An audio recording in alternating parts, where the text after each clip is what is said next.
గౌరవ ముర్ము గారు కానీ లేకపోతే భారత ప్రభుత్వం కానీ తప్పనిసరిగా వారికి కూడా ఈ రాష్ట్రంలోనే కాదు దేశంలో ఉన్నటువంటి బలహీన వర్గాల పైన ప్రేమ ఉందనే మేము భావిస్తా ఉన్నాం, నమ్ముతున్నాం కూడా. తప్పనిసరిగా చట్టబద్ధంగా చేసిన ఈ చట్టాన్ని వాళ్ళు కూడా గౌరవించి వెంటనే దీనికి ఆమోద ముద్ర వేసి ఈ రాష్ట్రంలోనే కాదు దేశంలో ఉన్నటువంటి బీసీలకు కూడా మేము న్యాయం చేయడానికి సిద్ధంగానే ఉన్నామనేటువంటి ఒక సంకేతాన్ని వారు ఇస్తారనేటువంటి ఆశతోనే మేము ఉన్నాం. అందుకే ఈ రోజు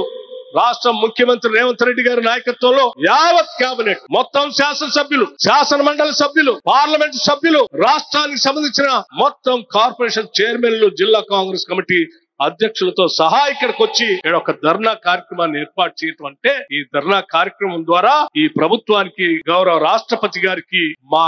గోడు వినండి అని మేము పంపించిన చట్టం మీ దగ్గర ఉన్నది, దయచేసి దీనిపైన ఆలోచన చేయండి అని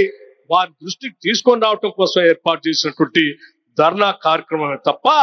ఇంకా వేరే ఆలోచన లేదని కూడా ఈ సందర్భంగా స్పష్టంగా చెప్తా ఉన్నాం.